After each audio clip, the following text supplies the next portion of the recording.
Good afternoon. मेरी आवाज आ रही है?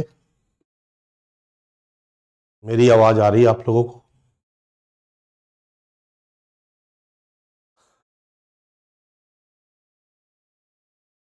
अस्सलाम वालेकुम। Good afternoon, good afternoon, good afternoon. Radhe Radhe. जय श्री राम। वालेकुम अस्सलाम। जय हिंद, जय हिंद। नमस्कार। Good afternoon, good afternoon, good afternoon. जय हिंद, जय हिंद।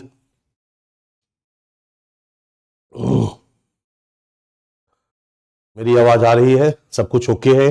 लिखिए। मैं सुनाई दे रहा हूं, दिखाई दे रहा हूं।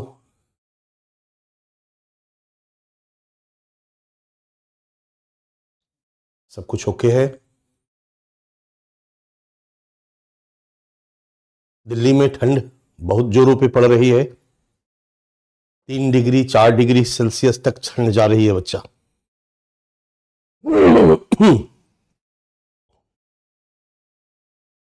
इसलिए मैं भी एकदम चारों तरफ से पैक होकर के आया हूं।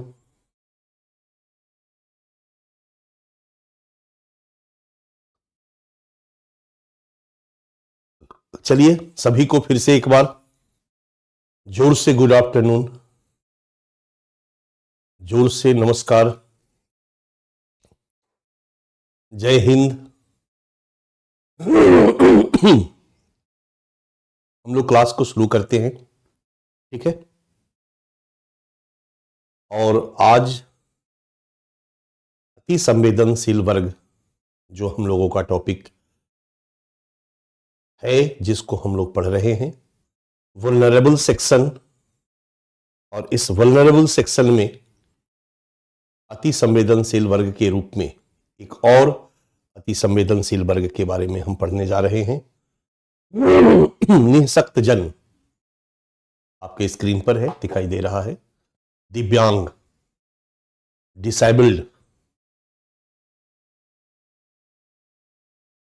जिसको हम विकलांग भी कहते हैं। दिव्यांग उनके लिए एक सम्मानजनक शब्द के रूप में प्रयोग किया जाने लगा है हाल के दिनों में। इसको हम डिसेबल्ड पर्सन भी कहते हैं। पर्सन विद डिसेबिलिटीज, ये भी इनके लिए एक शब्द प्रयोग किया जाता है। और अगर हम देखें तो समाज में यह भी एक कमजोर तबका है।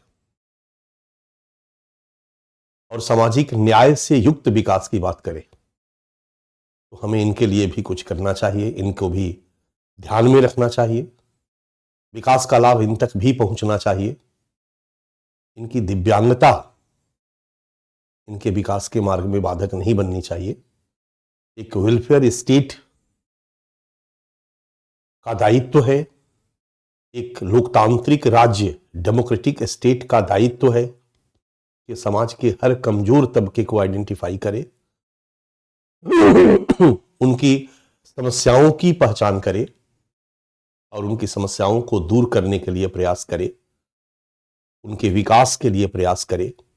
तभी सामाजिक न्याय से युक्त भारतीय समाज की स्थापना हो पाएगी, सामाजिक न्याय से युक्त विकास के लक्ष्य की प्राप्ति संभव हो पाएगी। ये कई दिनों से इन शब्दों का प्रयोग हम लोग करते आ रहे हैं। तो एक आउटलाइन हम लोगों के दिमाग में बना हुआ है। अभी तक हम लोगों ने भारत के एक कमजोर तबका के रूप में अल्पसंख्यक को देखा, फिर हम लोगों ने अनुसूचित जनजाति को देखा, वो कौन है, उनकी क्या समस्या है और सरकार उनके लिए क्या कर रही है ताकि सामाजिक न्याय सुनिश्चित किया जा सके उनके लिए और सामाजिक न्याय से युक्त विकास के लक्ष्य को प्राप्त किया जा सके। और इसी क्रम में हम आते हैं दिव्यांग पर, विकलांग पर। जनरली ये टर्म आपने सुना होगा। अगर कोई पैर से नहीं चल पाता है तो विकलांग कहलाता है, दिव्यांग कहलाता है। आंख से नहीं देख पाता है वो भी दिव्यांग कहलाता है, विकलांग कहलाता है। हम लोग उसे अंधा कह देते हैं। हमारे बिहार में, हमारे भोजपुरी भाषा में उनको सम्मान के साथ उनका नाम नहीं लिया जाता है। अंधा भी थोड़ा सम्मानजनक है, अनहरा कह दिया जाता है। ये शब्द आपने सुना होगा यदि आप लोग उस क्षेत्र के रहने वाले हैं तो। अरे अनहरा, ये उनके प्रति सम्मानजनक शब्द का प्रयोग नहीं है, यह उनका अपमान है जो कहीं से भी उचित नहीं है।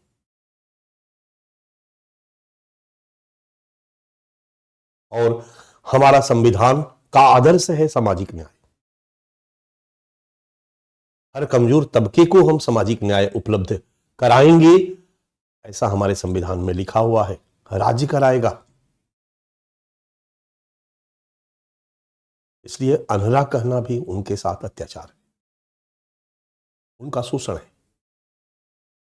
लंगड़ा कहना भी उनके साथ अत्याचार है, उनका शोषण है। गूंगा कहना भी अत्याचार है, उनके साथ शोषण है। कोई पैर से ठीक से नहीं चल सकता है, कोई ठीक से सुन नहीं सकता है, बहरा है, कोई अंधा है, कोई मानसिक रूप से विकलांग है, मानसिक रोगी है, मंदबुद्धि है, वो भी विकलांगता की श्रेणी में है। नया कानून बनाया गया, बच्चा तो बौना को भी विकलांग की श्रेणी में रख दिया गया, वो भी एक प्रकार का विकलांग ही है।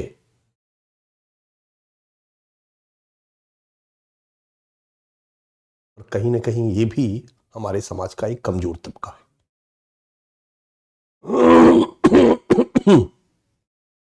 ये भी हमारे समाज का कमजोर तबका है और हमारे संविधान में ये प्रावधान किया गया है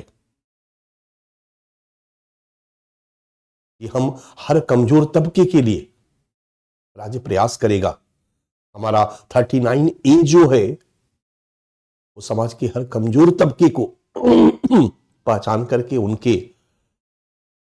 वेलफेयर के लिए काम करने को राज्य को निर्देश देता है नीति निर्देशक तत्व में। हमारे संविधान का अनुच्छेद 21(1) भी इन सब चीजों से बचाने का इनका अधिकार सुनिश्चित करता है। अनुच्छेद 14 कहता है कि इनके साथ कोई भेदभाव नहीं किया जाएगा, इनको समान अवसर दिया जाएगा, सबको समान अवसर दिया जाएगा। इसलिए ये भी कहीं ना कहीं एक वीकर सेक्शन है, एक वल्नरेबल सेक्शन है, एक कमजोर तबका है। शुरू में भले ही हम लोगों ने इन पर फोकस नहीं किया, क्योंकि हमेशा याद रखो जब तुम्हें समस्या का समाधान करना होता है तो तुम सबसे पहले उन समस्याओं को दूर करने का प्रयास करते हो जो बड़ी है। जब हमारा देश आजाद हुआ तो SC ST महिलाएं, इनको कमजोर तबके के रूप में स्वीकार किया गया और इनके लिए आरक्षण दिया गया, इनके लिए विशेष प्रयास किए गए। कालांतर में हमारा ध्यान अन्य कमजोर तबके की तरफ गया। दिव्यांग भी एक कमजोर तबका है, वृद्ध भी एक कमजोर तबका है, बच्चे भी एक कमजोर तबका है। इन सब चीजों पर बाद में ध्यान गया। शुरू में उन्हीं के पास था, उन्हीं के ऊपर था। हम लोग एक एक करके पढ़ेंगे। आज हम इस दिव्यांग को एक वल्नरेबल सेक्शन के रूप में देखने जा रहे हैं। इनके साथ क्या क्या समस्याएं हैं ये हम देखने जा रहे हैं। और जब भी हम इनके साथ समस्याओं की चर्चा करते हैं, बच्चा इनके साथ क्या क्या समस्या है, तो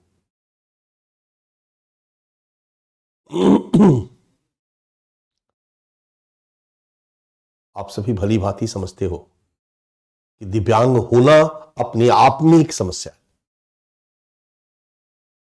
दिव्यांग होना अपने आप में एक समस्या है। ये शारीरिक रूप से दूसरे पर निर्भर हो जाते हैं। शारीरिक रूप से अक्षमता अपने आप को दूसरे पर निर्भर बना देती है। आर्थिक रूप से भी ये दूसरे पर निर्भर हो जाते हैं क्योंकि कमा नहीं पाते हैं। समाज में भी ये उपेक्षा के शिकार होते हैं। शिक्षा के क्षेत्र में भी ये पिछड़े हो जाते हैं। राजनीतिक क्षेत्र में भी ऐसे लोगों की बहुत जगह नहीं बन पाती है और नहीं ये सक्षम हो पाते हैं। सबसे बड़ी बात कि ये हीन भावना से ग्रसित रहते हैं।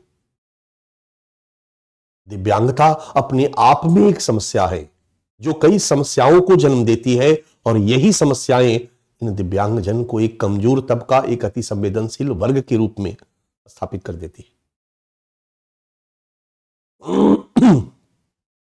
और दुनिया में ऐसे दिव्यांगजन को एक कमजोर तबके के रूप में स्वीकार किया जाता है।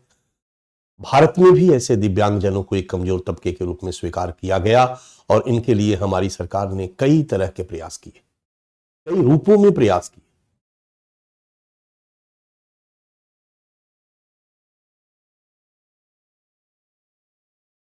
दिव्यांगजन का डिफिनेशन क्या है, अर्थ क्या है, अगर हम देखते हैं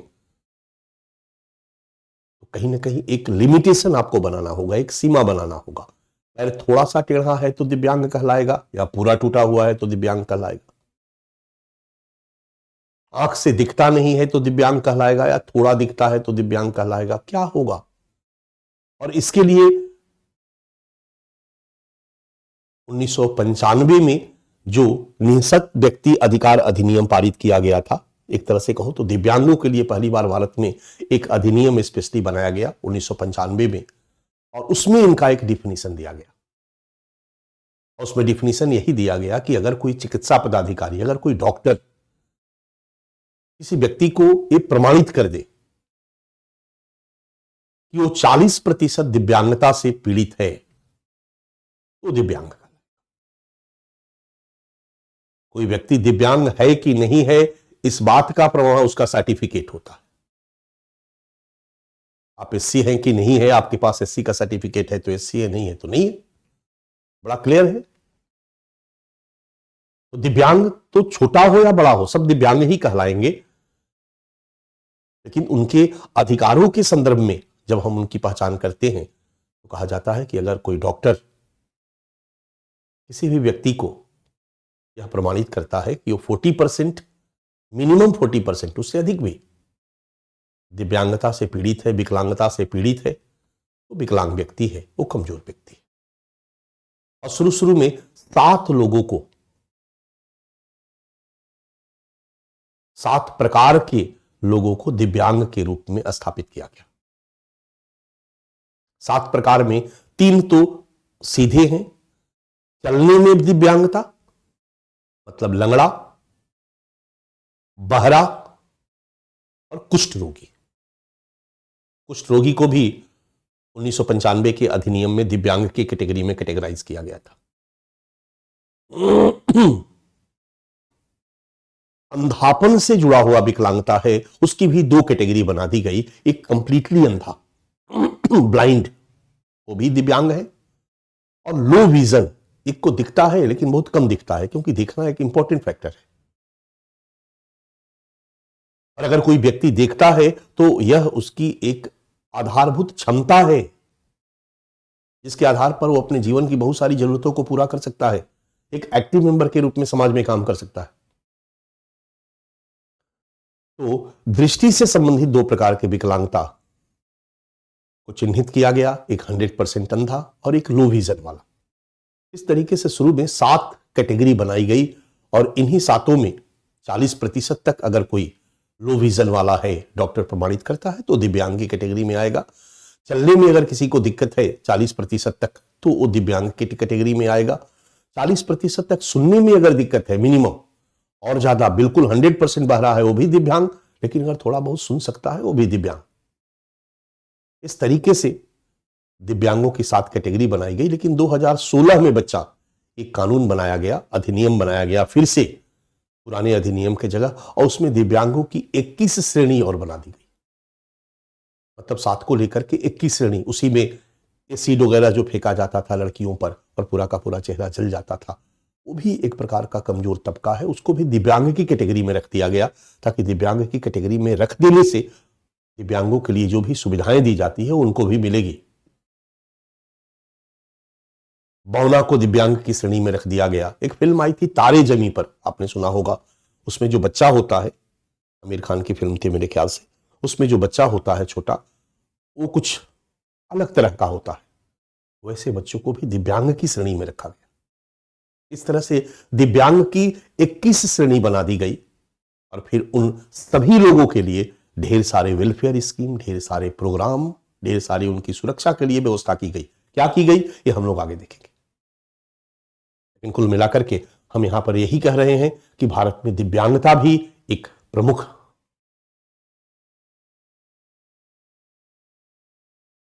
पहलू है अति संवेदनशील वर्ग का। ठीक है। और अगर हम भारत में दिव्यांगता की बात करें तो लगभग 2.5 करोड़ लोग दिव्यांग हैं। 2.5 करोड़ लोग भारत में दिव्यांग हैं। 2011 की जनगणना बताती है 2.5 मतलब 2.68 करोड़ के आसपास 2.68 करोड़ लोग भारत में दिव्यांग की श्रेणी में शामिल किए गए हैं अकॉर्डिंग टू 2011।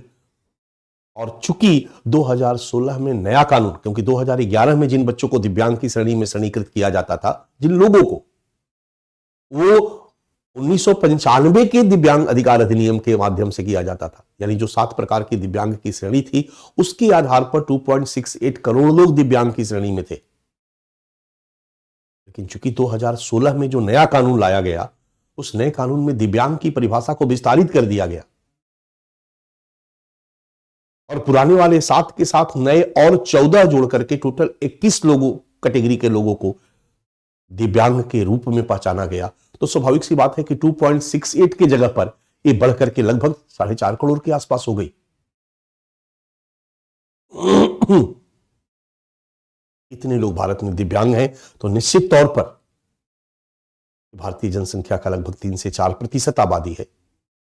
आज के संदर्भ में अगर देखें, नई परिभाषा के संदर्भ में देखें तो, और इनके लिए सरकार को कुछ करना चाहिए। इन्हीं सब चीजों को ध्यान में रखते हुए सरकार इनके प्रति संवेदनशील हुई है और सरकार इनके लिए ढेर सारा प्रयास कर रही है। इन्हीं के लिए क्या हो रहा, कैसे हो रहा, इन्हीं सब चीजों को हम लोग देखने का प्रयास करेंगे। और इसमें बहुत कुछ नहीं है, हम लोग सीधे इसको लिखना शुरू करेंगे, लिखने का काम करेंगे। राइट, ठीक है बच्चा। तो चलिए हम लोग सबसे पहले इनके बारे में लिखते हैं, दिव्यांगजन के बारे में। आपका टॉपिक है जो आपने बना दिया है, अति संवेदनशील वर्ग, निःशक्त जन, दिव्यांग, वल्नरेबल सेक्शन, डिसेबल्ड या दिव्यांग। ठीक है। कैपिटल ए आप बनाइए। विकलांग या दिव्यांग का अर्थ।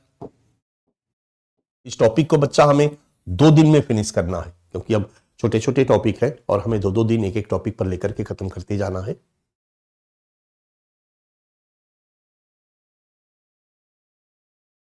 दिव्यांगजन का अर्थ, विकलांग का अर्थ।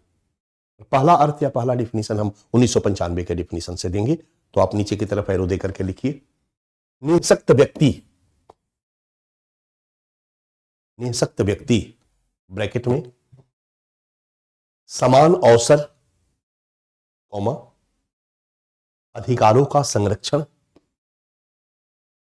और पूर्ण भागीदारी। नया कानून लाया गया था।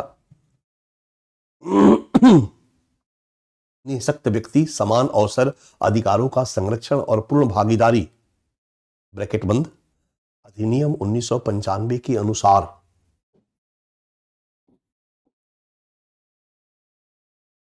विकलांग व्यक्ति या दिव्यांग वह है, विकलांग व्यक्ति या दिव्यांग वह है जो किसी चिकित्सा पदाधिकारी द्वारा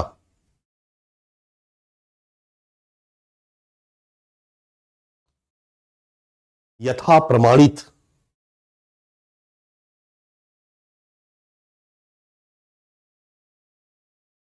किसी विकलांगता से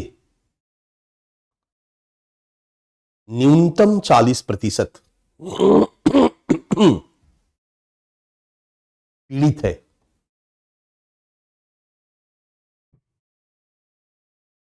न्यूनतम 40% पीड़ित है। पैरा चेंज, पीड़ित है के बाद फुल स्टॉप, पैरा चेंज करूं। यह विकलांगता निम्न है, निम्नलिखित है। पहला चेंज करके लिखो, यह विकलांगता निम्नलिखित है, और एरो दे दो नीचे।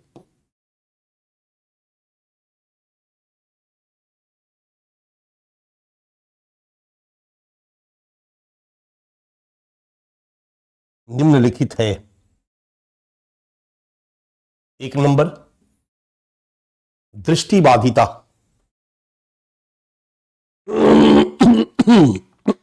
दृष्टिबाधिता,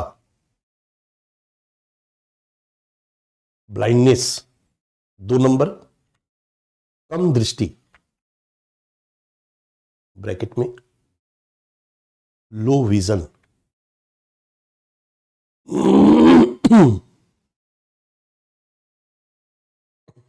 3 नंबर, श्रवणबाधिता।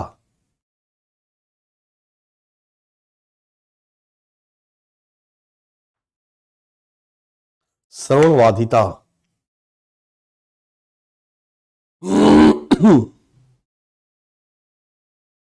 4 नंबर, श्रवणबाधिता मतलब हियरिंग इंपेयरमेंट। 4 नंबर, चलन विकलांगता। चलन विकलांगता, locomotor disabilities. Locomotor disability. 5 number, कुष्ठ रोगी। कुष्ठ रोगी, कुष्ठ रोग उपचारी लिखा जाता है, कुष्ठ रोग उपचारी, लेप्रोसी क्योर्ड।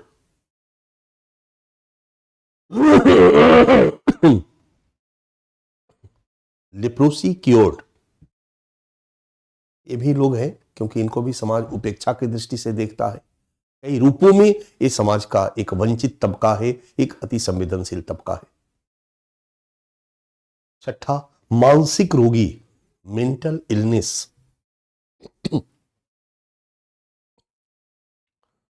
7वां, मानसिक मंदता। मानसिक मंदता, मेंटल रिटार्डेशन। मानसिक मंदता, मेंटल रिटार्डेशन।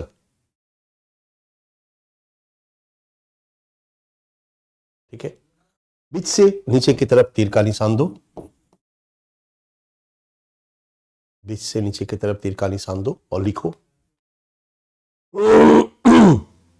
दिव्यांगजन अधिकार अधिनियम।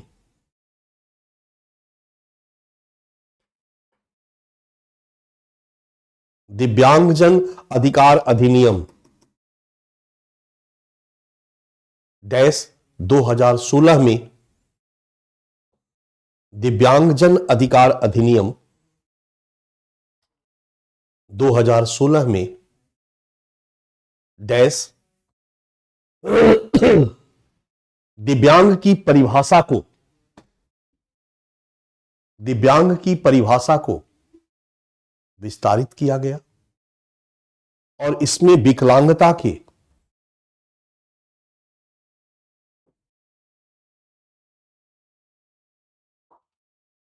उपरोक्त 7 श्रेणियों, विकलांगता के उपरोक्त 7 श्रेणियों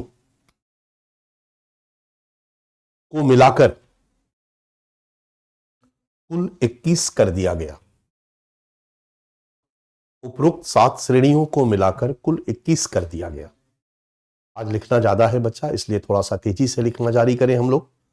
ठीक है, और आप कहते हो ना लिखवाते नहीं हूं, तो जहां लिखवाना है वहां लिखवाऊंगा। इसको तेजी से हम लिखते हैं। ठीक है, और जहां समझाना होगा बीच बीच में वो मैं समझाता चला जाऊंगा, क्योंकि कुछ चीजें हैं जो लिखते लिखते समझ में आ जाएगी। 21 कर दिया गया। ठीक है, capital B. Capital B, Bharat में दिव्यांगजन का स्वरूप। भारत में दिव्यांगजन का स्वरूप, एक थोड़ा डेटा यहां हम दे देते हैं, थोड़ा हम डेटा यहां दे देते हैं। अंडरलाइन नीचे की तरफ एरो देकर लिखो, 2011 की जनगणना के अनुसार 2011 की जनगणना के अनुसार भारत में दिव्यांग व्यक्तियों की संख्या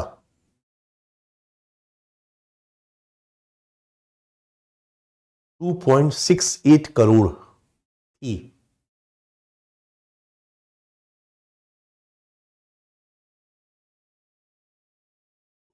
जो कुल जनसंख्या का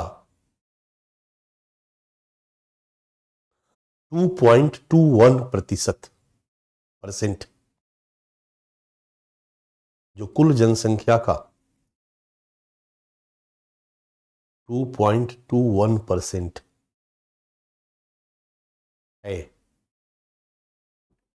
यहां ब्रैकेट में दे दो, यहां ब्रैकेट में दे दो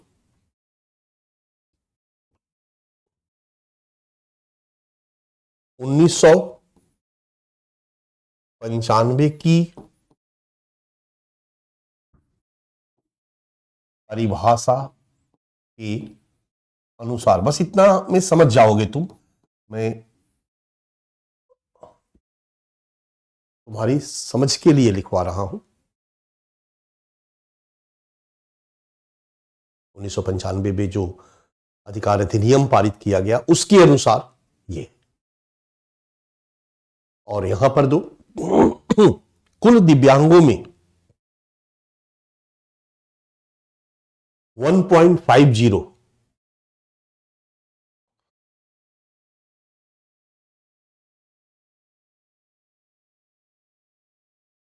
करोड़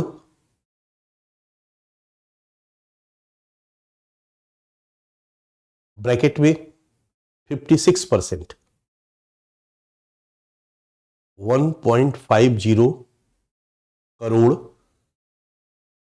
ब्रैकेट में 56%, ब्रैकेट बंद, ऐसे कर दो। पुरुष 1.50 ब्रैकेट में 56% करोड़ पुरुष तथा 1.18 करोड़, एक करोड़ यहां लेके चले आओ बच्चा,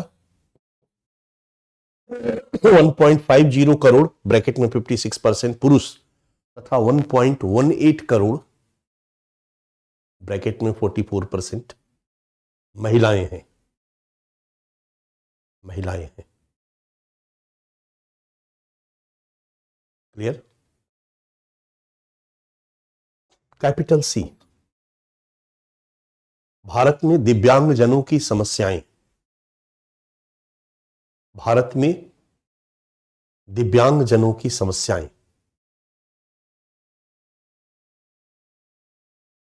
दिव्यांगजन विकलांगजन की क्या समस्याएं हैं, हम लोग 5-6 पॉइंट दे सकते हैं। बड़ा क्लियर है कि दिव्यांगता अपने आप में एक समस्या है। ये बेचारे शारीरिक मानसिक रूप से कमजोर होते हैं, दूसरे पर निर्भर हो जाते हैं।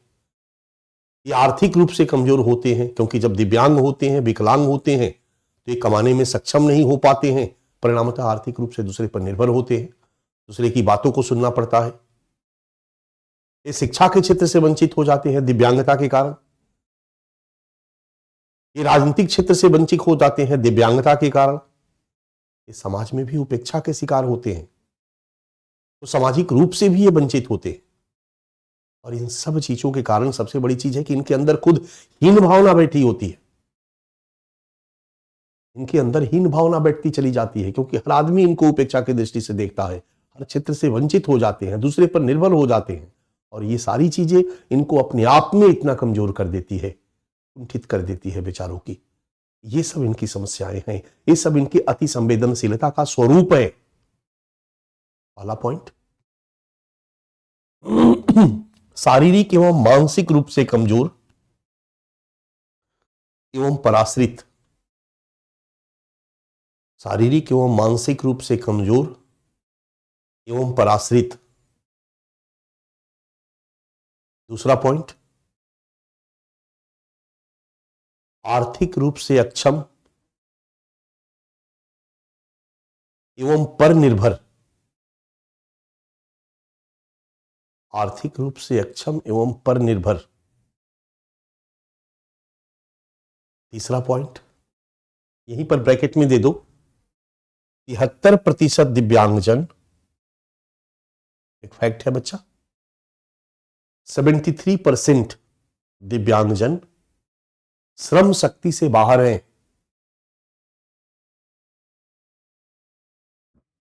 और सरकारी नौकरियों में इनकी संख्या मात्र 1% है, जबकि इनको आरक्षण 4% मिला हुआ है। इनको आरक्षण 4% मिला हुआ है। आरक्षण मिलने के बाद भी सरकारी नौकरियों में इनका बेहतर प्रतिनिधित्व नहीं है। ब्रैकेट बंद। निम्न परिस्थिति तथा सामाजिक उपेक्षा एवं अपमान।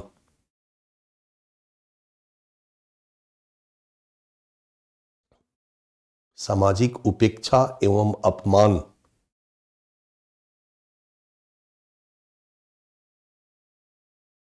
तीसरा पॉइंट, पहला दूसरा ये तीसरा है। चौथा पॉइंट, हीन भावना से ग्रसित।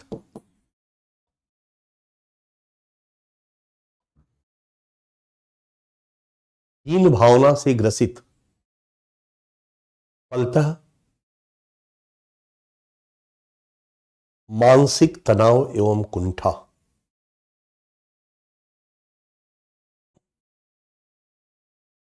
फलतः मानसिक तनाव एवं कुंठा। पांचवा पॉइंट, शैक्षिक रूप से एवं राजनीतिक रूप से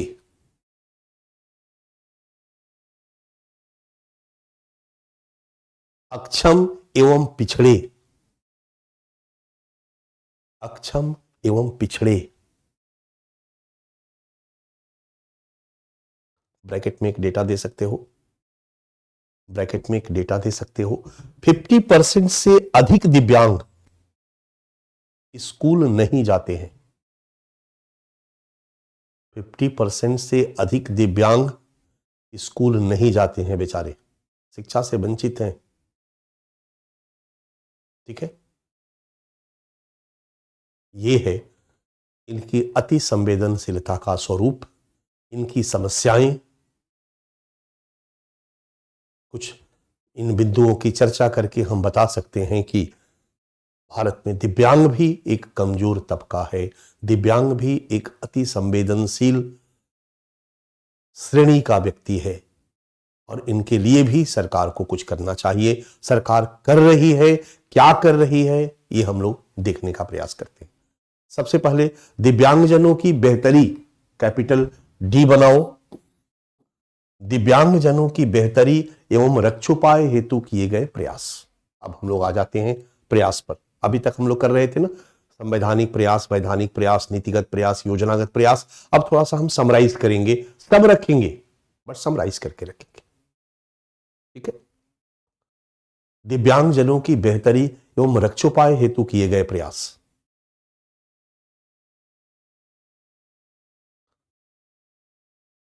बच्चा,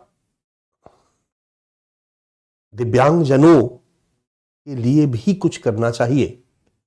इस दिशा में 50 के दशक में, 1950 के दशक में अंतर्राष्ट्रीय जगत का ध्यान गया, यूनाइटेड नेशन का ध्यान गया। ये भी समाज का एक कमजोर तबका है, और इस दिशा में वैश्विक प्रयास या अंतर्राष्ट्रीय प्रयास यूनाइटेड नेशन के नेतृत्व में शुरू होता है। ठीक है, 1981 में इनके लिए एक महत्वपूर्ण घटना घटित होती है। अंतर्राष्ट्रीय प्रयास के संदर्भ में देखा जाए तो यूनाइटेड नेशन घोषणा करता है कि 3 दिसंबर से को अंतर्राष्ट्रीय विकलांग दिवस मनाया जाएगा और तब से लेकर आज तक 3 दिसंबर को अंतर्राष्ट्रीय विकलांग दिवस मनाया जाता है। इस तरह का दिवस मनाना कहीं न कहीं दुनिया को इन विकलांगों के प्रति संवेदनशील बनाता है, दुनिया को इन विकलांगों के प्रति सोचने के लिए प्रेरित करता है, विवश करता है, याद दिलाता है। ये विकलांग हमारे समाज का एक कमजोर तबका है और हम सबको इनके प्रति संवेदनशील होना चाहिए। राज्य को, सरकार को, दुनिया की संस्थाओं को इनके प्रति संवेदनशील होना चाहिए। 3 दिसंबर 1981 को फिर यूनाइटेड नेशन और गंभीर होती है और 2006 में एक यूएन कन्वेंशन इनके अधिकारों के संदर्भ में पारित करती है और भारत भी उस पर हस्ताक्षर करता है। दिसंबर 2006 में भारत भी उस पर हस्ताक्षर करता है, UN convention on the rights of persons with disabilities. और भारत जब 2006 में हस्ताक्षर करता है, उसी साल भारत विकलांगों पर एक नेशनल पॉलिसी बनाता है। हालांकि भारत में विकलांगों के लिए काम पहले ही शुरू किया गया था। वेलफेयर मिनिस्ट्री थी जो समाज के हर तबके के लिए काम करती थी, विकलांगों के लिए भी काम करती थी। उसी वेलफेयर मिनिस्ट्री का नाम बदल करके 1998 में सामाजिक न्याय और अधिकारिता मंत्रालय कर दिया गया, ministry of social justice and empowerment. 2012 में अलग से एक डिपार्टमेंट खोला गया, ministry of social justice and empowerment में 2012 में एक अलग से डिपार्टमेंट खोला गया, department of empowerment of persons with disabilities. इसको हम डीपीडी के नाम से जानते हैं। और इस तरीके से मंत्रालय का यही डिपार्टमेंट आज भारत में जितने भी डिसेबल लोग हैं उनके लिए काम कर रहा है। 1987 में ही national legal service authority NALSA की स्थापना की गई। नालसा जो इनको लीगल सर्विस उपलब्ध कराता है, कानूनी सहायता उपलब्ध कराता है। 1995 में कानून बनाया गया, पहली बार 1995 में इनके लिए, इनके अधिकारों के लिए कानून बनाया गया। 95 में भी इनके लिए अलग से चीफ कमिश्नर की नियुक्ति की गई, chief commissioner for persons with disabilities, 95 में ही। फिर जिस तरीके से अल्पसंख्यक, राष्ट्रीय अल्पसंख्यक वित्त एवं विकास निगम, याद आ रहा है, राष्ट्रीय अनुसूचित जनजाति वित्त एवं विकास निगम स्थापित किया गया था 1997 में। इनके लिए भी राष्ट्रीय वित्त एवं विकास निगम स्थापित किया गया। नेशनल हैंडीकैप्ड, राष्ट्रीय विकलांग वित्त एवं विकास निगम स्थापित किया गया। National handicapped finance and development corporation स्थापित किया गया, जो इनके लिए सस्ते ब्याज पर कर्ज उपलब्ध कराता है, इनको रोजगार के लिए तैयार करता है, इनको स्वरोजगार के लिए तैयार करता है, इनको आर्थिक रूप से सशक्त बनाने का प्रयास करता है, एक तरह से इकोनॉमिक इंपावरमेंट का प्रयास करता है। फिर 2000 में, चूंकि ये कानून में जो 1995 में कानून बनाया गया था, उसी में ये चीजें मेंशन थी, इसलिए 2000 में इनके लिए एक नेशनल ट्रस्ट की स्थापना की जाती है जो इनके वेलफेयर के लिए काम करेगा। ये नेशनल ट्रस्ट होगा जो इनके वेलफेयर के लिए काम करेगा। फिर 2006 में जब यूएन कन्वेंशन पारित किया जाता है तो भारत भी उस यूएन कन्वेंशन में हस्ताक्षरकर्ता देश के रूप में होता है और 2006 में इनके लिए एक गंभीरता से, इनके लिए एक अलग से नेशनल पॉलिसी बनाई जाती है।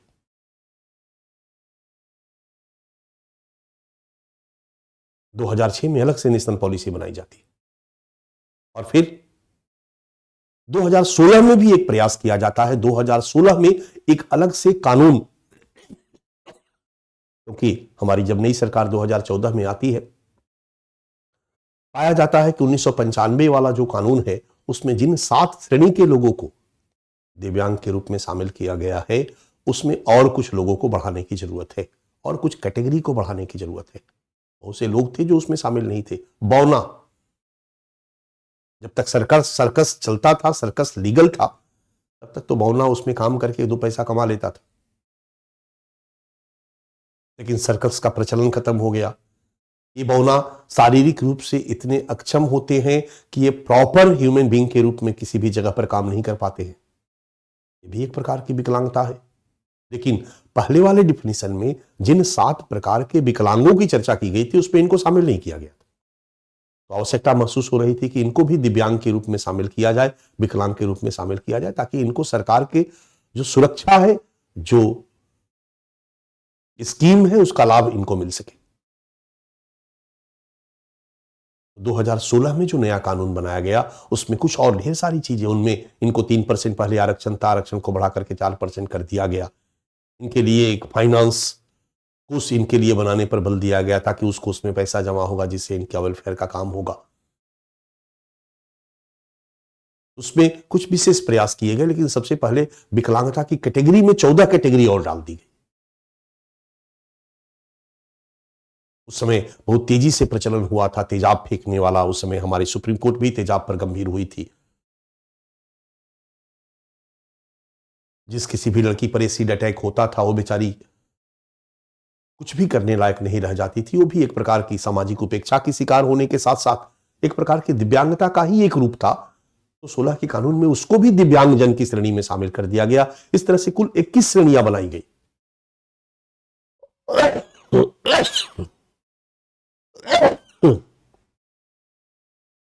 और उनको दिए जा रहे अधिकारों को और ऑर्गेनाइज किया गया।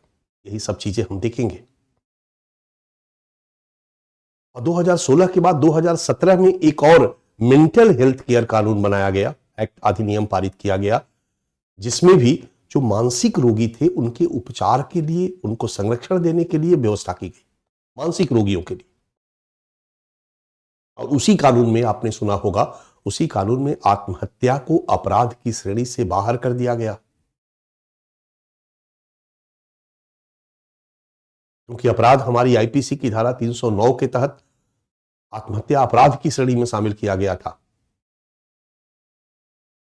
इस तरीके से समय समय पर संवैधानिक वैधानिक रूप से इनके लिए प्रयास किए गए। इसके अलावा योजनागत रूप से भी इनके लिए कई प्रयास किए गए। आगे हम आएंगे एक एक करके। सबसे पहले हम धीरे धीरे प्रयासों में आए, तो पहला स्टेज हम प्रयासों में लिखते हैं अंतरराष्ट्रीय प्रयास, स्मॉल ए, अंतरराष्ट्रीय प्रयास। ठीक है, अंतरराष्ट्रीय प्रयास में हम 3 पॉइंट देते हैं बच्चा। 2 पॉइंट, पहला है दिसंबर 1981 डैश, फैक्ट है, बस लिखते चलो। एक पूरा का पूरा आउटलाइन तुम्हारे नोट्स में बन जाएगा, जिसको एक बार पढ़ने के बाद बहुत सारी बातें इन पर आप लिख सकते हो। दिसंबर 1981 डैश, यूएन द्वारा अंतरराष्ट्रीय विकलांग दिवस की घोषणा।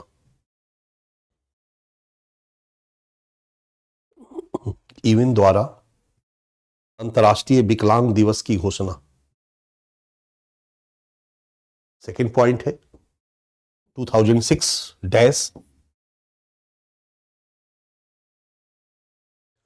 UN convention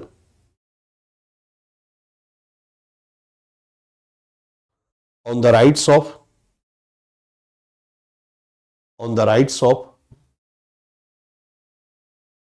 persons with disabilities.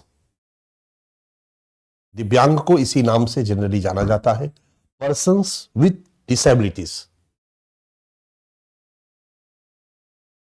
UN convention on the rights of persons with disabilities. और भारत सरकार द्वारा, यहां डैश देकर लिखो, और भारत सरकार द्वारा दिसंबर 2006 में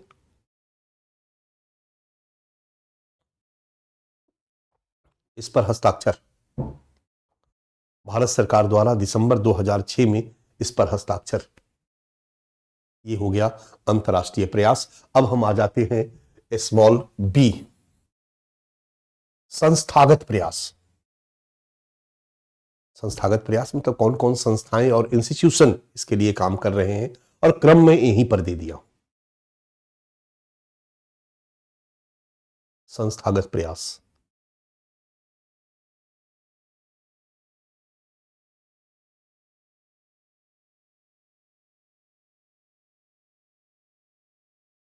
लिखिए,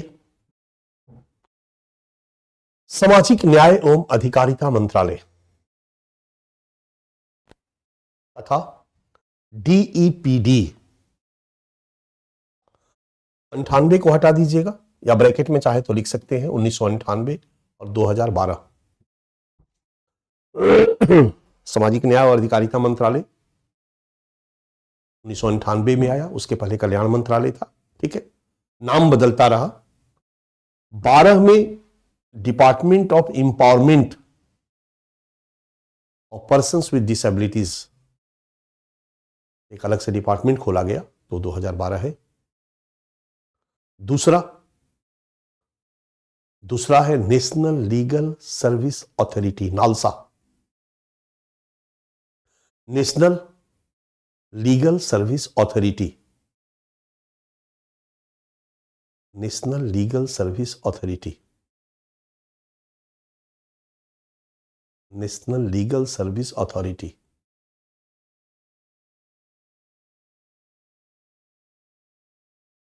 तीसरा है, इसके अंतर्गत छोड़ दो, स्टेट लीगल सर्विस अथॉरिटी है और डिस्ट्रिक्ट लीगल सर्विस अथॉरिटी है, ये दो तरह की सर्विस अथॉरिटी है, कोई जरूरत नहीं है, चलेगा। तीसरा, चीफ कमिश्नर और persons with disabilities, chief commissioner, इनके लिए chief commissioner, for persons with disabilities, दिव्यांगों के लिए चीफ कमिश्नर, CCPD उसको हम कहते हैं, CCPD 1995 में इनकी नियुक्ति की गई, CCPD dash 1995।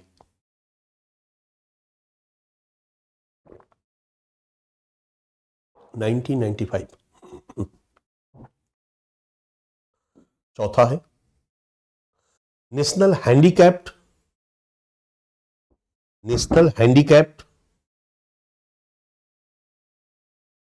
Finance and development corporation,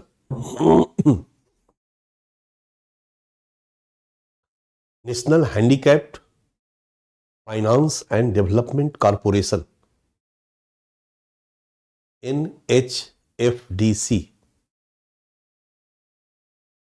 national handicapped finance and development corporation, राष्ट्रीय विकलांग वित्त एवं विकास निगम। ठीक है, NHFDC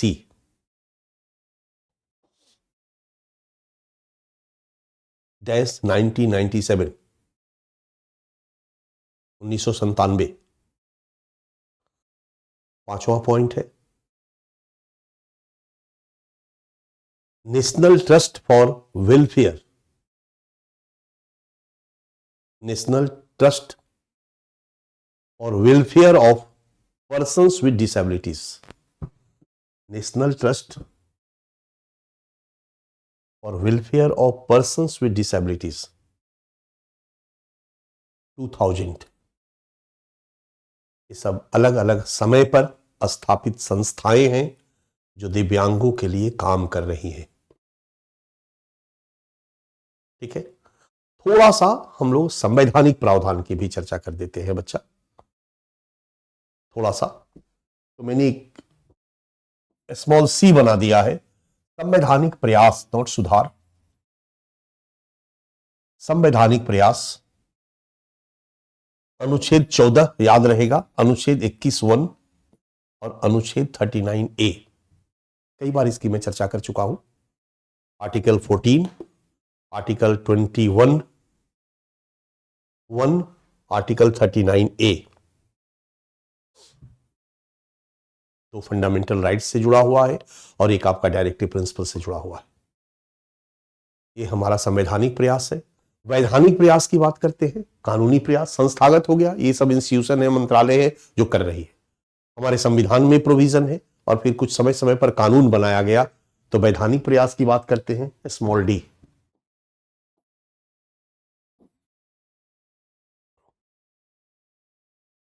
the persons with disabilities, the persons with disabilities, bracket में लिखो, आप ब्रैकेट में लिखो, इक्वल अपॉर्चुनिटीज, स्क्रीन पे भी है, equal opportunities, comma, protection of rights and full participation, and full participation, bracket बंद, एक्ट डैश 1995,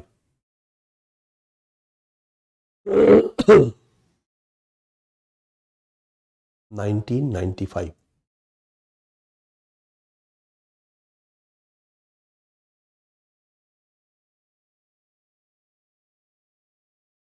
सेकेंड पॉइंट,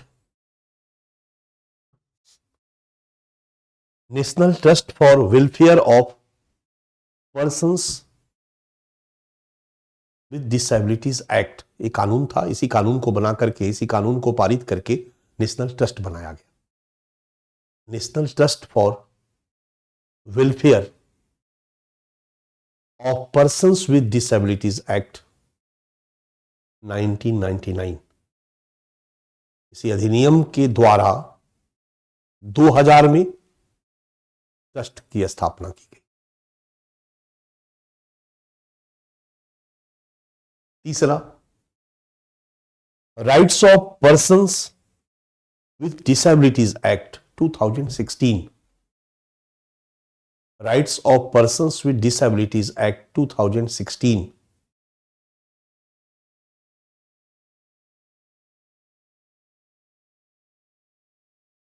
और चौथा, mental health care act 2017, mental health care act 2017।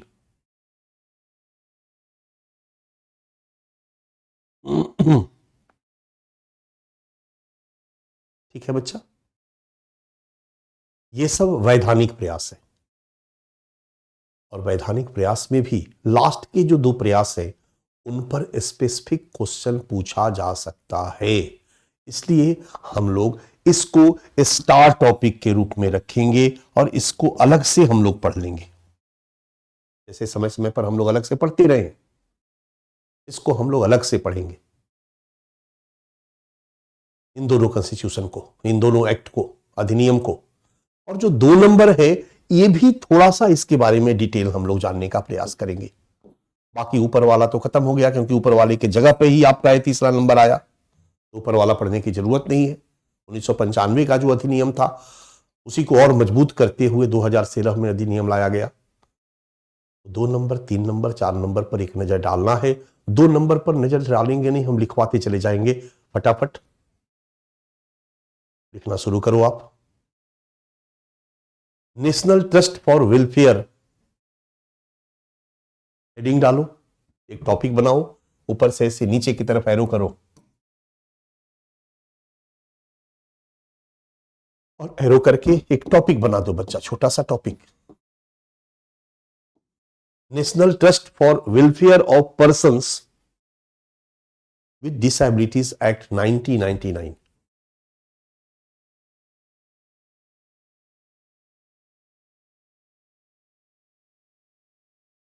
National trust for welfare of persons with disabilities act 1999। इसके बारे में clear है कि इसके माध्यम से एक राष्ट्रीय न्यास की स्थापना की गई, एक ट्रस्ट की स्थापना की गई। और यह ट्रस्ट क्या करेगा? ये जो नेशनल ट्रस्ट होगा वो दिव्यांगजनों के लिए काम करेगा, दिव्यांगजनों के वेलफेयर के लिए काम करेगा। ये मोटा मोटी हम लोगों को 2-3 लाइन अगर लिखना हो तो हमेशा याद रहेगा, बट इसके बारे में हम 3-4-5 पॉइंट लिख देते हैं बच्चा। नीचे की तरफ एरो दो।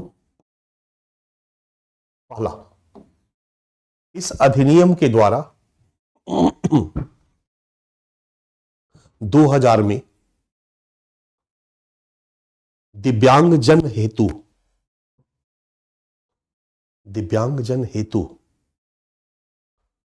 एक राष्ट्रीय न्यास की स्थापना की गई। एक राष्ट्रीय न्यास की स्थापना की गई।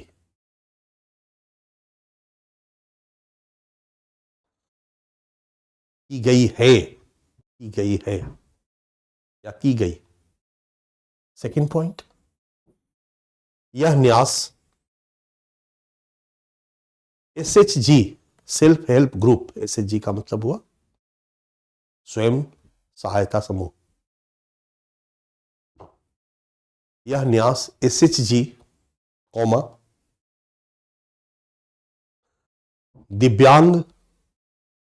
दिव्यांगों की संस्थाओं और उनके अभिभावकों की संस्थाओं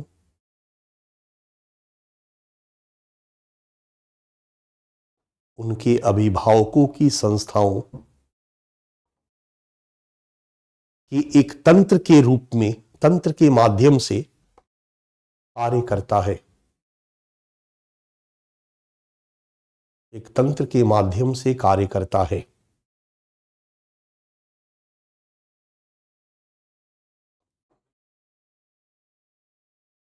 तीसरा पॉइंट, थर्ड पॉइंट, इसके अंतर्गत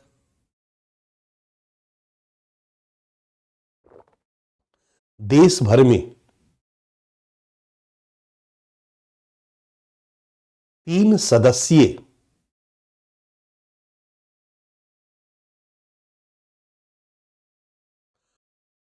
स्थानीय स्तर की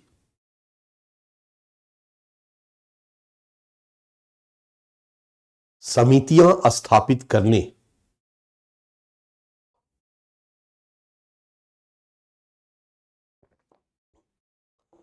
तथा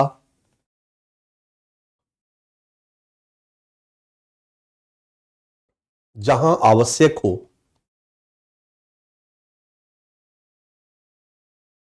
दिव्यांगों के लिए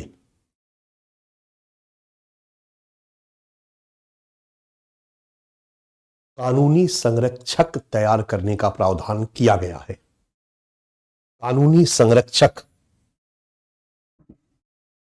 दिव्यांगों के लिए कानूनी संरक्षक तैनात करने का प्रावधान किया गया है।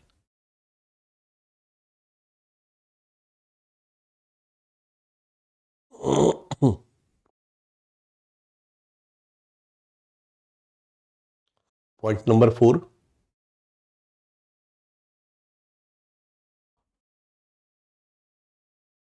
राष्ट्रीय न्यास द्वारा, नेशनल ट्रस्ट द्वारा जो बनाया गया 2000 में, राष्ट्रीय न्यास द्वारा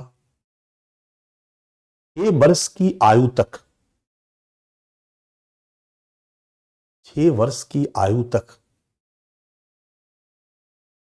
प्रारंभिक हस्तक्षेप से लेकर, कोई दिव्यांग बच्चा अगर 6 साल की आयु तक है उसमें भी वो इंटरफेयर करेगा, उनके लिए करेगा। 6 वर्ष की आयु तक प्रारंभिक हस्तक्षेप से लेकर गंभीर विकलांगता से ग्रस्त वयस्कों के लिए, गंभीर विकलांगता से ग्रस्त वयस्कों के लिए आवासीय केंद्र,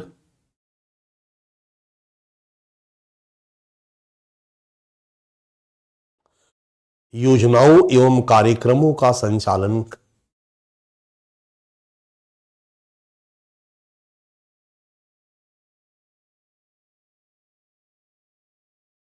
करने का प्रावधान किया गया है। करने का प्रावधान किया गया है।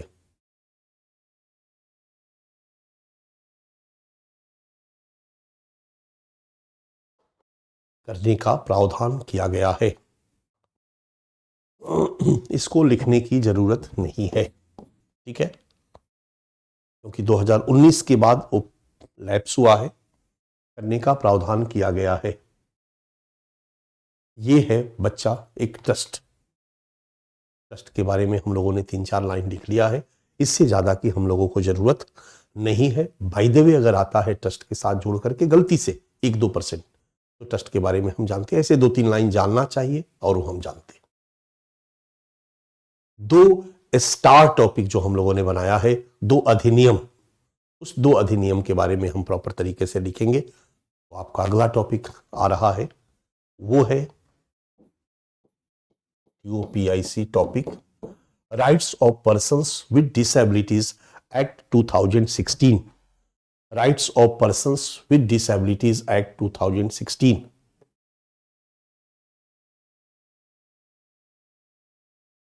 मैंने पहले भी बताया कि 2016 में 1995 वाले अधिनियम को अपर्याप्त समझते हुए 2016 में एक नया दिव्यांगों के अधिकार को संरक्षित करने के लिए कानून बनाया गया, rights of persons with disabilities, दिव्यांग अधिकार अधिनियम, दिव्यांग जन अधिकार अधिनियम 2016। और इसमें दिव्यांग जन की परिभाषा को विस्तारित किया गया और पहले वाले 7 के जगह पर 21 किस्म की दिव्यांगता को शामिल किया गया। इस अधिनियम की पहली विशेषता है। इसके बाद इस अधिनियम में इनके प्रति कोई भी भेदभाव, क्रूरता, अत्याचार अगर हो रहा है तो उनसे संरक्षण का प्रावधान किया गया कि इस तरह के व्यवहार को रोका जा सके। अक्सर दिव्यांगों के लिए क्रूर व्यवहार लोग कर देते हैं, प्रताड़ित करते हैं, अपमानित करते हैं, उनके साथ डिस्क्रिमिनेशन किया जाता है। इन सभी चीजों को रोकने का प्रावधान इस कानून में किया गया। इस कानून की एक और खासियत है बच्चा कि इनके लिए आरक्षण की श्रेणी 4% तक कर दी गई। पहले 3% रिजर्वेशन था, रिजर्वेशन को बढ़ा करके 3 से 4% किया गया ताकि इनका सशक्तिकरण और अधिक मजबूती के साथ किया जा सके। यही नहीं, 6 से 18 वर्ष तक के दिव्यांगों के लिए फ्री एजुकेशन का प्रोविजन किया गया। 6 से 18 वर्ष के दिव्यांगों के लिए फ्री एजुकेशन का प्रोविजन किया गया। और यदि दिव्यांग हायर एजुकेशन में जाना चाहता है तो 5% वहां पर भी इनके लिए आरक्षण दिया गया। अगर दिव्यांग हायर एजुकेशन में जाना चाहता है तो 5% उनके लिए आरक्षण दिया गया। इनको व्यावसायिक प्रशिक्षण देने का प्रावधान किया गया, इनको रोजगार उपलब्ध कराने का प्रावधान किया गया, इनको स्वरोजगार सुनिश्चित करने का प्रावधान इस कानून में किया गया ताकि ये आर्थिक रूप से आत्मनिर्भर बन सके, क्योंकि आर्थिक रूप से पर निर्भरता ही इनके लिए बहुत बड़ी समस्या है। इधर सुगम्य भारत अभियान एक मिशन के रूप में भारत सरकार ने चलाया। योजनागत प्रयास में हम लोग पढ़ेंगे कि हर जगह इनकी पहुंच को सुगम किया जाए। जितनी भी बिल्डिंग्स हैं उनका कंस्ट्रक्शन इस तरह से किया जाए कि कोई भी दिव्यांग आसानी से उस बिल्डिंग में प्रवेश कर सके। या तो लिफ्ट हो, सीढ़ियां ऐसे तिरछी सीढ़ी अगर है तो उसमें स्लोपिंग हो ताकि उनको ऊपर तक पहुंचाया जा सके। हर जगह उनके लिए कुर्सियां हो बाहर में ताकि वो आए गाड़ी से उतरे तो उस पर बैठे और अंदर जा सके। हर जगह उनकी पहुंच को सुगम बनाने के लिए एक सुगम्य भारत अभियान 2015 में शुरू किया हमारी मोदी सरकार ने। इस तरह से कई योजनाएं और कार्यक्रम उनके लिए चलाए जा रहे हैं क्योंकि इस अधिनियम में प्रोविजन है। इसी प्रोविजन के तहत योजनाएं बनाई जा रही। इनकी सामाजिक सुरक्षा, इनकी स्वास्थ्य देखरेख, इनके पुनर्वास का प्रावधान भी इसमें किया गया।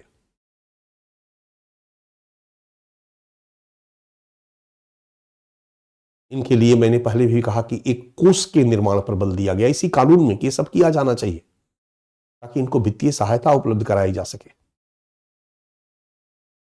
और इनके साथ अगर कोई भेदभाव करता है, कानून का उल्लंघन करता है तो उसके साथ दंड का प्रावधान किया गया। और ये जो कानून बनाया गया उनको प्रॉपर तरीके से लागू किया जाए, इसके लिए एक दिव्यांगजन मुख्य आयुक्त, राज्य आयुक्त का प्रावधान किया गया और उन्हीं को जिम्मेदारी दी गई। जो चीफ कमिश्नर थे इनके लिए उनको ये जिम्मेदारी दी गई कि आप ही को इस कानून को लागू कराना होगा। इनके लिए स्पेशल कोर्ट का प्रावधान किया गया। स्पेशल कोर्ट के माध्यम से अगर कहीं इनका अधिकारों का अतिक्रमण हो रहा है, उनसे जुड़ा हुआ मामला है तो अलग से कोर्ट बना करके उनका निपटारा किया जाए। दिव्यांग कितने दिनों तक कोर्ट में जाएंगे? तो कुल मिलाकर के जो जो मैंने बातें कही, इन सभी चीजों को इस कानून में, इस अधिनियम में शामिल करते हुए दिव्यांगजनों के सुरक्षा के लिए संरक्षण के दिशा में एक प्रमुख विधायी प्रयास किया गया, कानूनी प्रयास किया गया है इस अधिनियम में। क्या किया गया है, जो भी मैंने कहा वही, इसी को व्यवस्थित रूप से हम लोग कुछ पॉइंट्स में लिखते हैं। चलिए, पहला पॉइंट्स नीचे की तरफ एरो। 28 दिसंबर 2016 से दिव्यांगजन अधिकार अधिनियम लागू।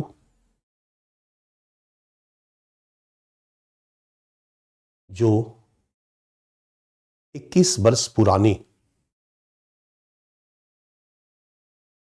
दिव्यांगजन अधिकार अधिनियम 1995 का स्थान लेगा। जो 21 वर्ष पुराने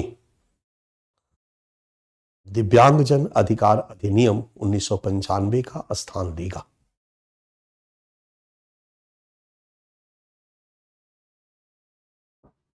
नीचे की तरफ एरो दीजिए। प्रमुख लक्षण एवं प्रावधान, एरो के पॉइंट पर लिखिए। प्रमुख लक्षण एवं प्रावधान, पहला पॉइंट। 10-11 पॉइंट लिखना है बच्चा, लगभग सारी बातें हम उस पॉइंट में मेंशन कर देंगे। इस अधिनियम में 7 की जगह 21 प्रकार की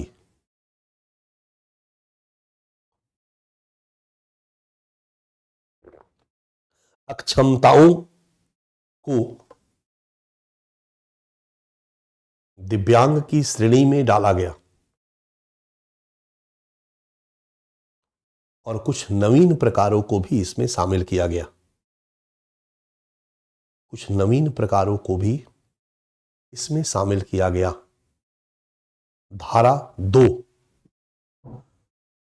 मैंने धारा भी बीच बीच में दे दिया है कुछ अधिनियम के साथ, जो विवाद में रहा, जो चर्चा में रहा, जैसे डैश,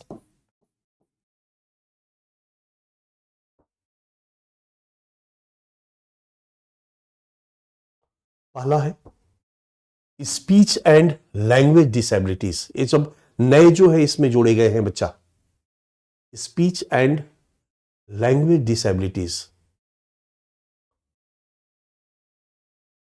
स्पेसिफिक लर्निंग डिसेबिलिटीज। तारे जमी पर जो फिल्म आई थी उसमें उस बच्चे को यही प्रॉब्लम थी, स्पेसिफिक लर्निंग डिसेबिलिटीज।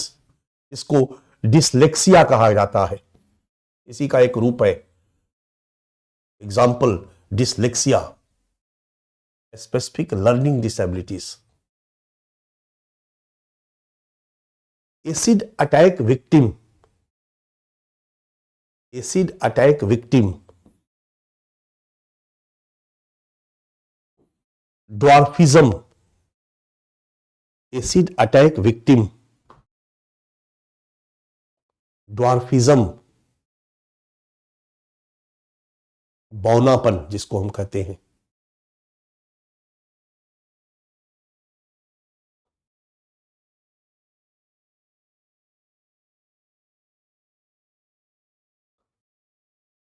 अगला है मस्कुलर डिसऑर्फी, मस्कुलर डिसऑर्फी, डिसऑरोपी। बहुत गहराई में नहीं जानना है क्या बीमारी है, इसमें कैसे होता है सर, इसमें क्या प्रॉब्लम है, कोई मतलब नहीं है। हम लोग को डॉक्टरी नहीं पढ़ना है, बस हम लोगों को जहां जरूरत है इतना ये भी याद नहीं रखना है, 1-2 ठो इसमें याद रहना चाहिए। क्योंकि मैं लिखवा रहा हूं तो कुछ चीजों को बेसिक में 14 नहीं लिखवाया हूं। Muscular dystrophy. अगला point 3 blood disease, blood disease and sickle cell disease, comma, thalassaemia, thalassaemia और हेमोफीलिया, और हेमोफीलिया कॉमा देकर। ये सब कुछ नई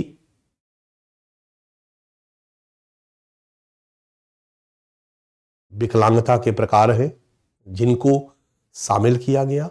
ये जिनमें भी है वो बेचारे दिव्यांग की श्रेणी में आएंगे, वो बेचारे होंगे, वो अति संवेदनशील वर्ग होंगे, और जो भी दिव्यांग की सुरक्षा के लिए सरकार प्रयास कर रही है, जो प्रावधान बनाए गए हैं, वो इनको भी प्राप्त होंगे। ठीक है। सेकंड पॉइंट, दिव्यांगजनों के प्रति होने वाले प्रत्येक प्रकार का भेदभाव, कौमा, क्रूरता एवं अमानवीय व्यवहार से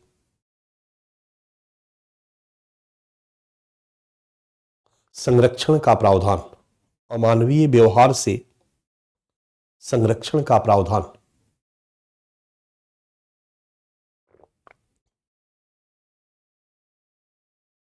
ब्रैकेट में धारा 3, 6 और 7। रहने दो बच्चा, धारा देने की जरूरत नहीं है, बिना धारा के भी हम लोग लिख सकते हैं। अगर लिख रहे हो तो ब्रैकेट में लिखते चले जाना, स्क्रीन पे सामने है। धारा 3, 6 और 7।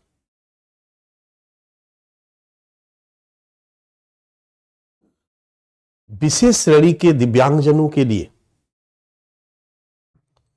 विशेष श्रेणी के दिव्यांगजनों के लिए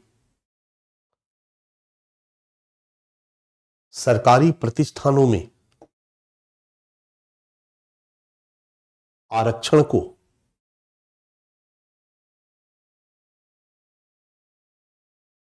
3% से बढ़ाकर 3% से बढ़ाकर 4%, 4%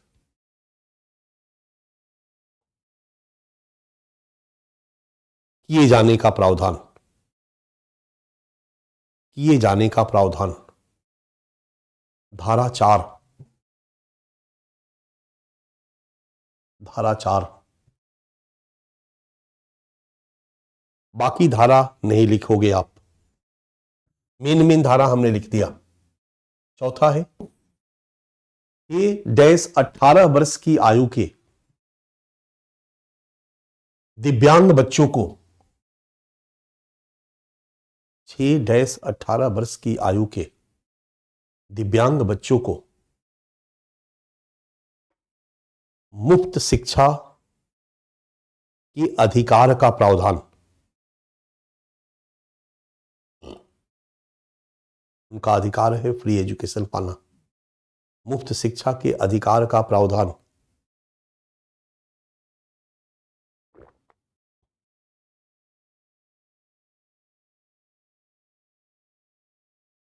तथा उच्च शिक्षण संस्थाओं में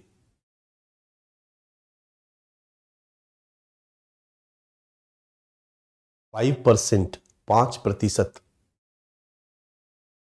आरक्षण का प्रावधान।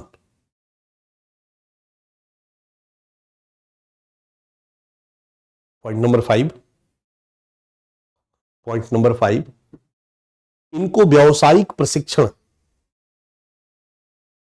इनको व्यावसायिक प्रशिक्षण और रोजगार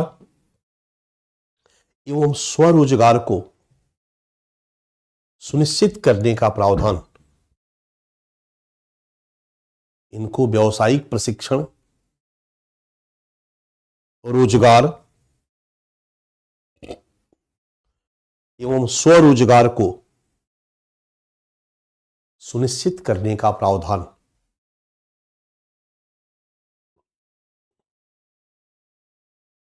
नंबर पॉइंट, दिव्यांग जनों के सामाजिक सुरक्षा, कौमा, स्वास्थ्य देखरेख एवं पुनर्वास का प्रावधान, स्वास्थ्य देखरेख एवं पुनर्वास का प्रावधान।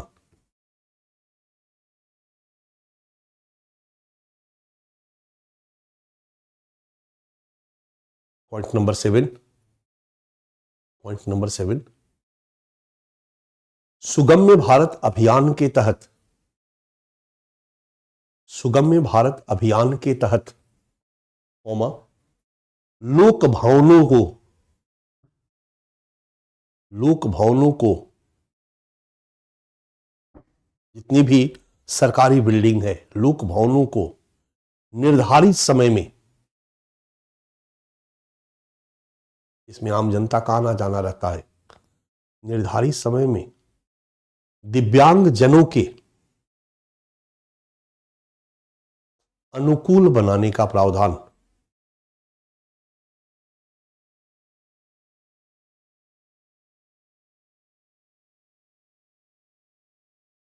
दिव्यांग जनों के अनुकूल बनाने का प्रावधान। पॉइंट नंबर 8, राष्ट्रीय एवं राज्य स्तरीय कोष के निर्माण का प्रावधान। राष्ट्रीय कोष और राज्य स्तरीय कोष, इनके लिए राष्ट्रीय कोष एवं राज्य स्तरीय कोष के निर्माण का प्रावधान डैश, जिससे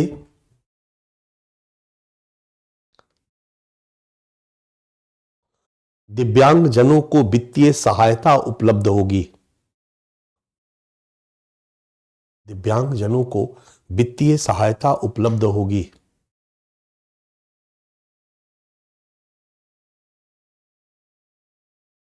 पॉइंट नंबर 9, दिव्यांगों के प्रति किए गए अपराध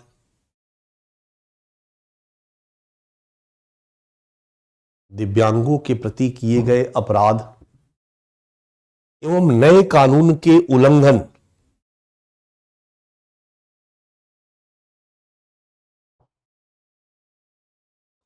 तथा दिव्यांगों के साथ भेदभाव पर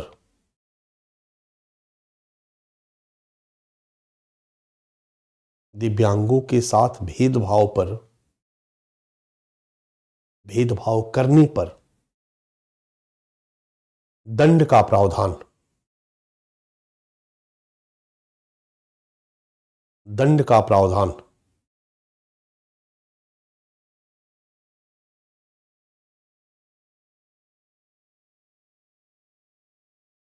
पॉइंट नंबर 10, दिव्यांगजन मुख्य आयुक्त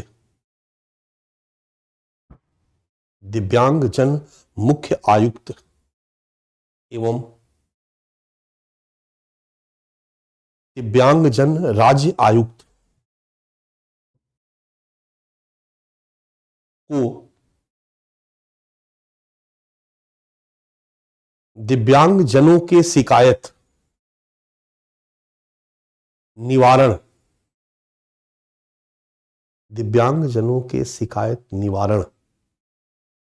एवं नियामक की तरह काम करने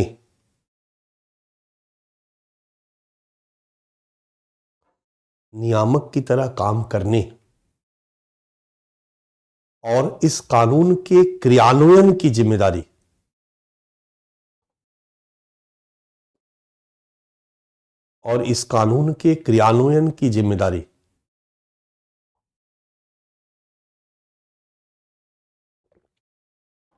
पॉइंट नंबर 11,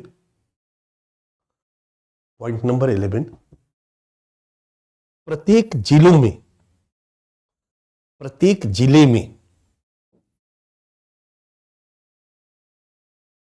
विशेष न्यायालयों के माध्यम से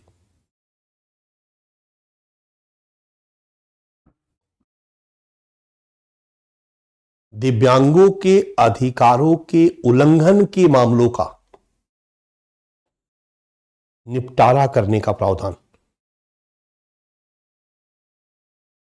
प्रत्येक जिलों में विशेष न्यायालयों के माध्यम से दिव्यांगों के अधिकारों के उल्लंघन के मामलों का निपटारा करने का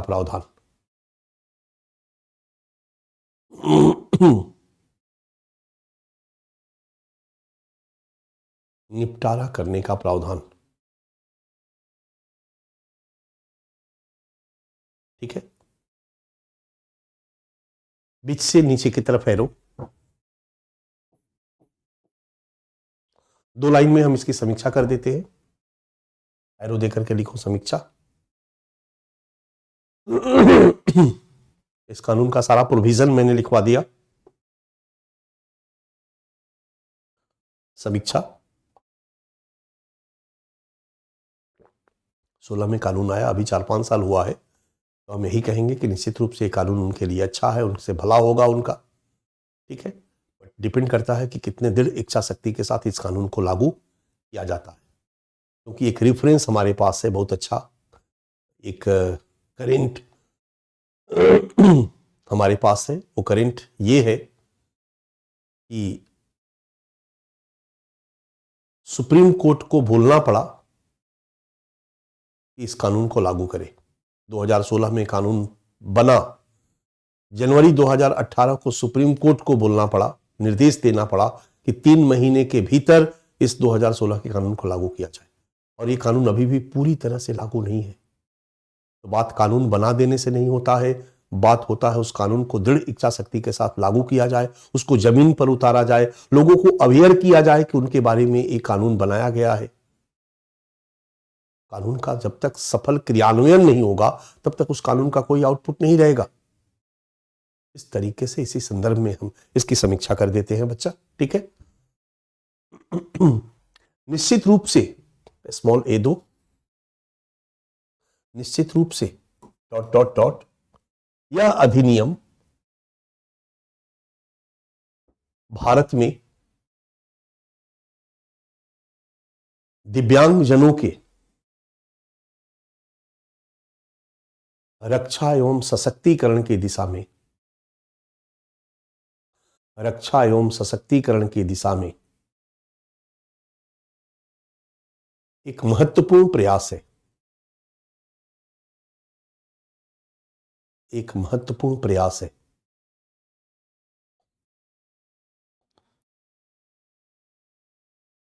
जिसके अंतर्गत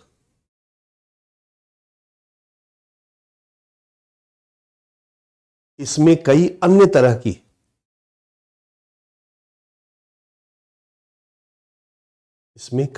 तरह की विकलांगताओं को शामिल किया गया है।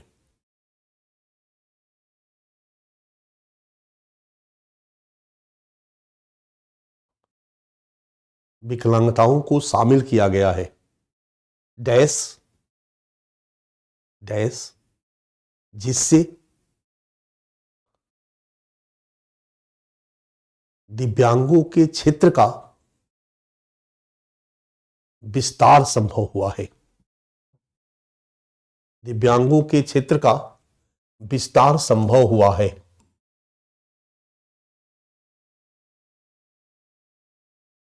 जिससे 40% से ज्यादा दिव्यांगों 40% से ज्यादा दिव्यांगों को नौकरी,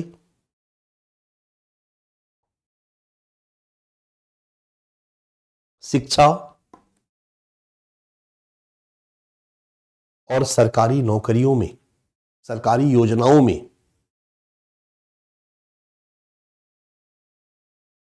आरक्षण का लाभ प्राप्त हुआ है।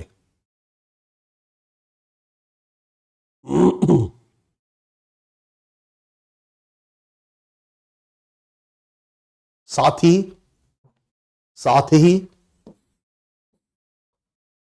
इस कानून द्वारा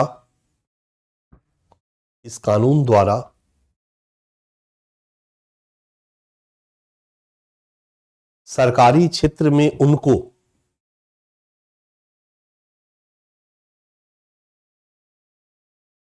4% आरक्षण देने से 4% आरक्षण देने से उनका सशक्तिकरण संभव हुआ है। सशक्तिकरण संभव हुआ है, फुल स्टॉप।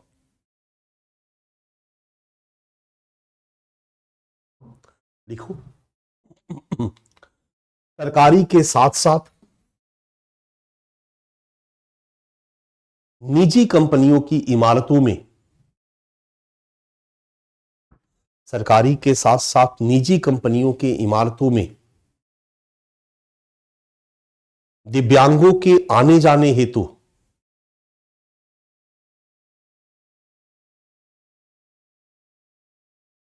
विशेष साधनों के निर्माण पर बल देने से, विशेष साधनों के निर्माण पर बल देने से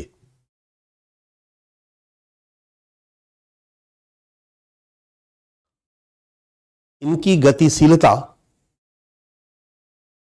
इनकी गतिशीलता एवं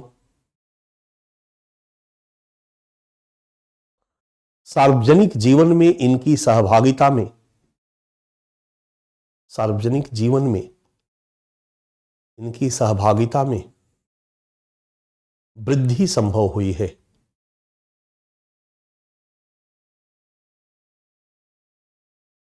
इनकी सहभागिता में वृद्धि संभव हुई है। ठीक है, ये उपलब्धियां मैंने बता दी। जब भी हम समीक्षा करते हैं किसी कानून की, वैधानिक प्रयास की, योजनागत प्रयास की, तो सबसे पहले प्लस पॉइंट लिखते हैं, उपलब्धियां। ठीक है, स्मॉल बी, परंतु डॉट डॉट डॉट ऐसे ही लिखो तो थोड़ा सा दोबारा जब पढ़ोगे तो समझने में आसानी रहेगी। परंतु डॉट डॉट डॉट, अभी यह शुरुआत है, परंतु अभी यह शुरुआत है और इस दिशा में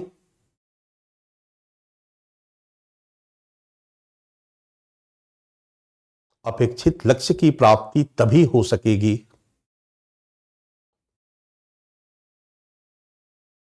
जब, तभी हो सकेगी जब इस कानून के पक्ष में, इस कानून के पक्ष में जनमत का निर्माण करते हुए, इस कानून के पक्ष में जनमत का निर्माण करते हुए इसको दृढ़ इच्छा शक्ति के साथ लागू किया जाए। इसको दृढ़ इच्छा शक्ति के साथ लागू किया जाए। नीचे की तरफ एरो, फुल स्टॉप देकर ब्रैकेट में दे दो, क्योंकि ब्रैकेट में केवल फैक्ट दे देना है, कहानी खत्म। क्योंकि 25 जनवरी 2018 को सुप्रीम कोर्ट को सभी राज्यों एवं केंद्र शासित प्रदेशों को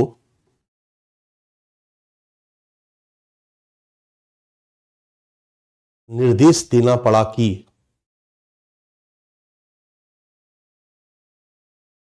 कहीं ना कहीं से आपको इस तरह का कुछ फैक्ट चुराना होगा, करेंट में देखते रहना होगा, जिसको कि सपोर्ट के रूप में आप लिख करके अपने समीक्षा को एक इंप्रेसिव, प्रभावी बना सके। कुछ लेटेस्ट अगर आता है तो उसको भी आप ऐड कर सकते हो। निर्देश देना पड़ा कि डैश, वो 3 माह के भीतर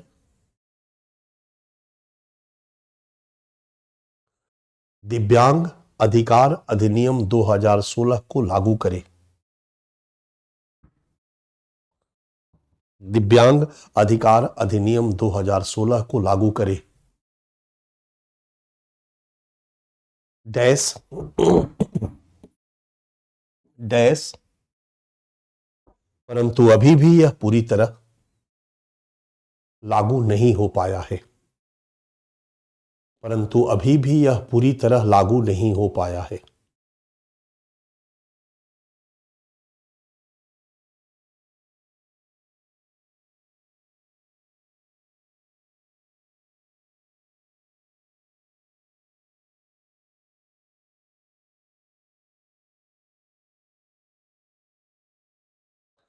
अभी भी पूरी तरह लागू नहीं हो पाया है। राइट,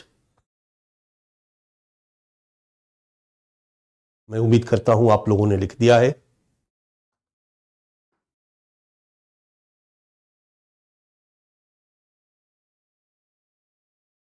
लिख दिया है।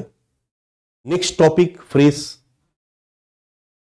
Mental health care act 2017। Mental health care act 2017 ये भी एक नया अधिनियम है जो हम लोगों को जानना चाहिए, जो हम लोगों को देखना चाहिए, पढ़ना चाहिए। ठीक है, 2017 में एक कानून बनाया गया और इस कानून के माध्यम से, जो आपके सामने स्क्रीन पर दिख रहा है, इस कानून के माध्यम से जो मानसिक तौर पर बीमार लोग हैं उनके इलाज और सेवा को सुनिश्चित किया गया। उसमें कुछ इस तरह के प्रावधान किए गए जिससे कि उनकी इलाज सुनिश्चित हो सके, उनकी सेवा सुनिश्चित हो सके। और मैंने पहले भी बताया शुरू में कि इस कानून के माध्यम से ही आत्महत्या को अपराध की श्रेणी से बाहर कर दिया गया। उसके पहले हमारा आईपीसी की धारा 309 आत्महत्या करना अपराध की श्रेणी में शामिल करती थी और उसके लिए दंड का प्रावधान था।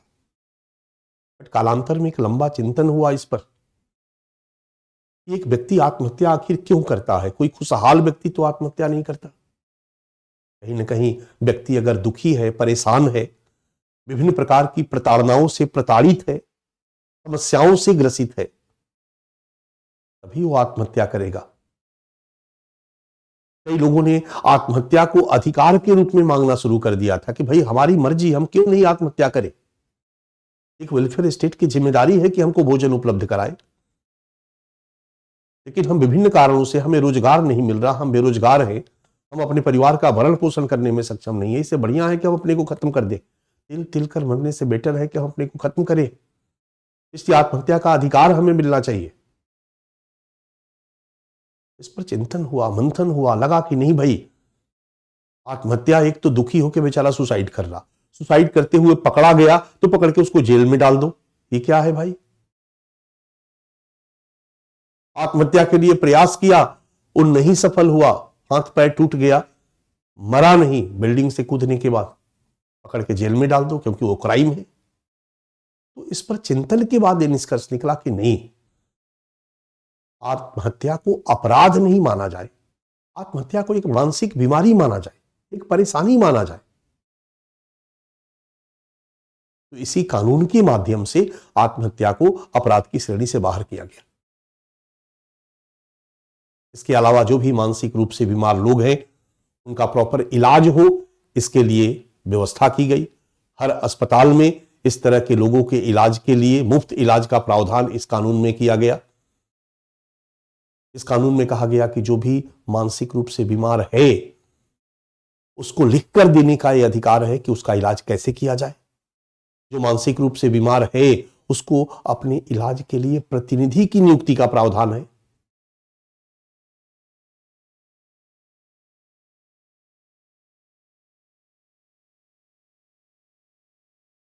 हमारे समाज में इस तरह के मानसिक रूप से बीमार लोगों के साथ भी भेदभावपूर्ण बर्ताव किया जाता है, उनके साथ अमानवीय व्यवहार किया जाता है, उनके साथ अपमानजनक व्यवहार किया जाता है। इसको भी रोकने का प्रावधान इस कानून में किया गया।